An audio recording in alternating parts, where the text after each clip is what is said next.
Hello students, welcome to Sri Siddheshwar Women's College of Engineering Solapur.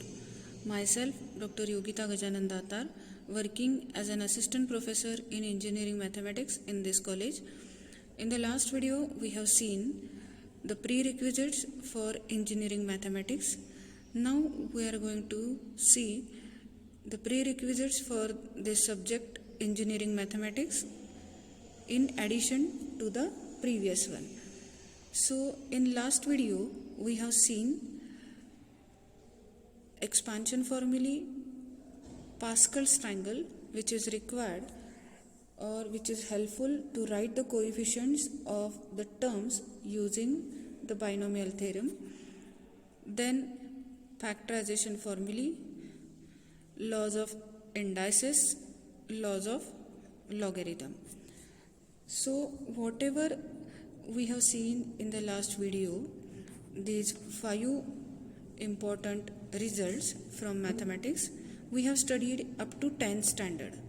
In 11th and 12th standard or in first year of diploma course, we have seen derivative and integration in the subject mathematics or engineering mathematics of diploma course. This part is very useful or very important to score maximum marks in engineering mathematics 1 or 2 or 3. So let us revise those results. Differentiation formulae. We know that there are different types of functions: algebraic functions, trigonometric functions, logarithmic functions, exponential functions, and inverse trigonometric functions. So for these type of functions, the differentiation or the derivative formulae are different. So let us start with the differentiation formulae for algebraic functions. Here the first formula is when k is constant, the derivative with respect to x or any variable is always 0. The second formula is that the derivative of the variable with itself is always 1. And the last formula, this we need frequently.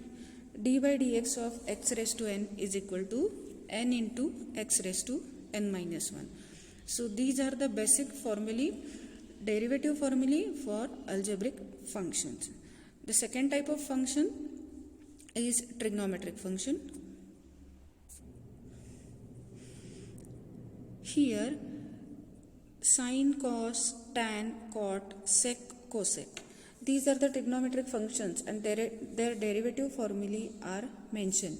And you have used this formulae so many times in your 11th, 12th or diploma first year course. You may observe here the derivative of the functions which are containing or which are starting with the letter CO, that is cos x, cot x and cosec x. Their derivatives are negative. Otherwise, the derivatives of the remaining functions sin x, tan x and sec x are positive.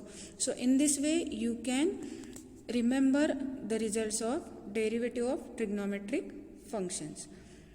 Third part is, or third type of functions, exponential and logarithmic functions. These are very simple and everyone can easily remember these results. Derivative of e raised to x is e raised to x. D by dx of ln of x. Ln means log of x to the base e, that is natural log of x, and this result is 1 upon x. The next formula is for derivative of a raised to x.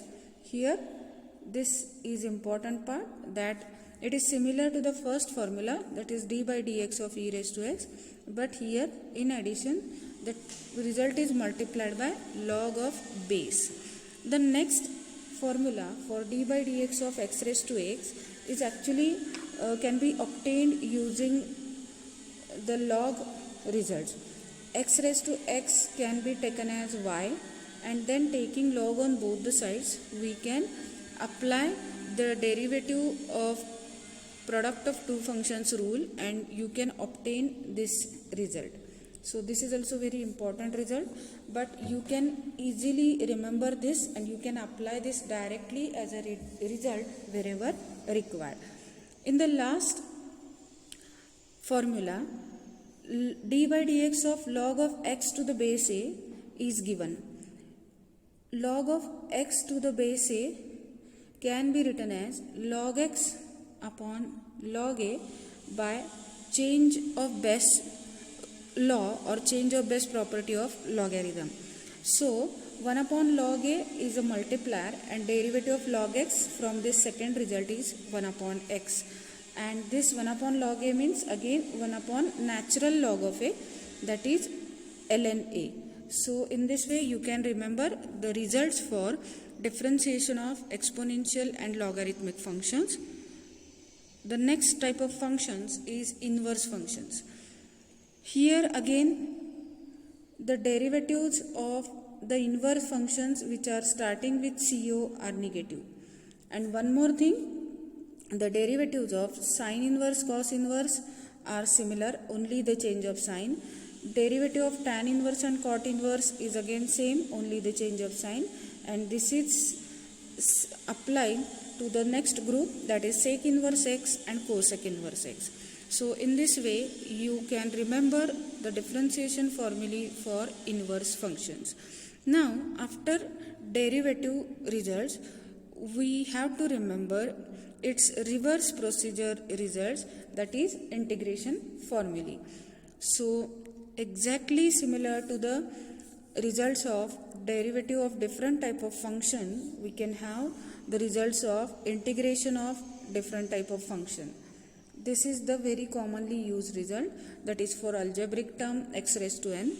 This is for exponential, and here the remaining functions are the trigonometric functions. So you can easily remember these results if you are perfect at their corresponding derivative results. The next group of integration formulae, here the inverse trigonometric functions are obtained as integration, so you should know their corresponding derivative results. And along with these results we are having here some particular, or we can say spatial results. So these are the spatial integration results and you have to by heart them. Without derivative and integration results you cannot get maximum marks, or even you cannot get success in engineering mathematics. So as far as engineering mathematics is concerned, you should be very perfect at differentiation and integration formulae of different types of functions, and also some methods to find derivative and integration of the given functions. So again these are the spatial integration results and you have to by heart them. Here in the last result, if the given integrand is in the form e raised to x into bracket f of x plus f dash of x, then you can easily obtain this result e raised to x into f of x. And this is also very important result which you have to frequently use or apply in engineering mathematics. So do remember these results. After this we have seen one important rule, that is integration by parts rule. If u and v are functions of x, then the integration by parts rule we can write as integration of u into v dx is equal to u integration of v dx minus integration of du by dx integration of v dx, and all this is again integrated with respect to x. Now the question is how to decide u and v, that is the first function and the second function, from the given product of two functions of x. For that we are using one rule and it is known as Lie rule. So as per the Lie rule, the order of the functions, that is u function and v function, to apply this integration by parts rule is used. So just check what is mean by L. L stands for logarithmic functions, I stands for inverse, A for algebraic, T for trigonometric, and obviously E for exponential functions. So if there is a product of two functions of x and you are asked to integrate that product of two functions of x, then you have to decide first u and v function from the given product of functions, and then you can apply this integration by parts rule. So this rule is also very important in engineering mathematics and it is frequently required. Next, along with this integration by parts rule, sometimes you have to find the integration of the function using partial fraction method. So first thing is that when you can apply partial fraction method, when the degree of numerator is less than that of the denominator, then only you can apply partial fraction method. Now there are different forms of partial fractions. So here these are the rational fractions. Means the given integrand will be in this form, any one of this form, and you have to convert it into the corresponding partial fraction form so that you can easily integrate these terms using the standard results of integration. Now let us see the first form. Numerator is px plus q. Denominator is x minus a into x minus b. Means denominator is product of two linear factors where a is not equal to b. It is clearly mentioned. Means denominator is containing product of two different factors. We can say that this is the case of distinct linear factors or non-repeated linear factors. In that case, you can write this rational fraction as a upon x minus a plus b upon x minus b as a partial fraction where a and b, capital A and B, are the constants which you have to find out, or whose values you have to find out by substituting the particular values of x as a and b. Similarly, the second result for the second form of the rational fraction, here again the degree of numerator is 1 and denominator's degree is 2, but the denominator is containing repeated linear factor x minus a.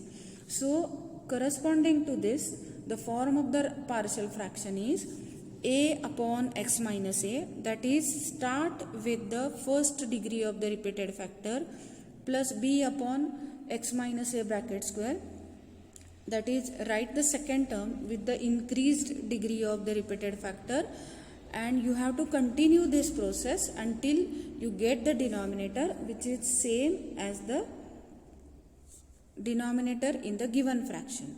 Here x minus a bracket square is there, so you have to stop here only. If it is x minus a bracket cube, then you have to add one more term, that is plus c upon x minus a bracket cube. Again here px square plus qx plus r upon x minus a, x minus b, x minus c. Here three factors are there which are not repeated. So this is very similar to the first form. So you can easily understand this one. Now the fourth result is the combination of first and second form.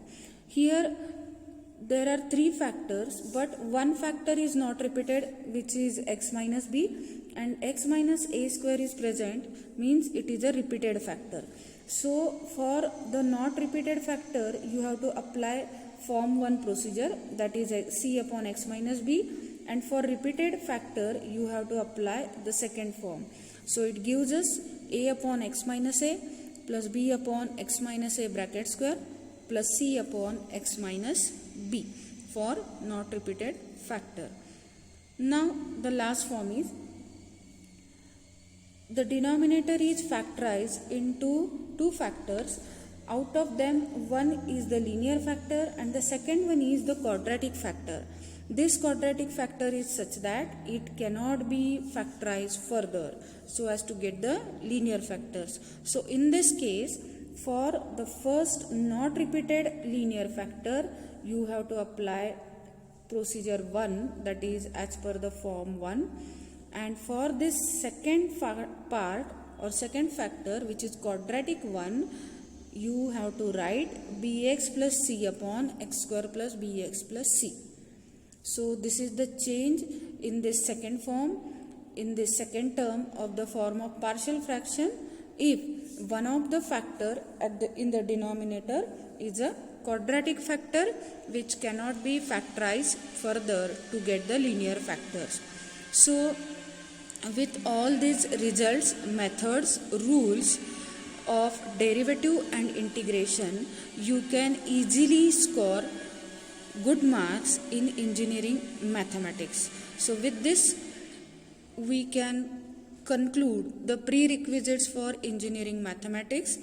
Now all the best for your career as a successful engineer. From the next lecture, we are going to start with the actual syllabus of your engineering mathematics part 1 or part 3. Thank you.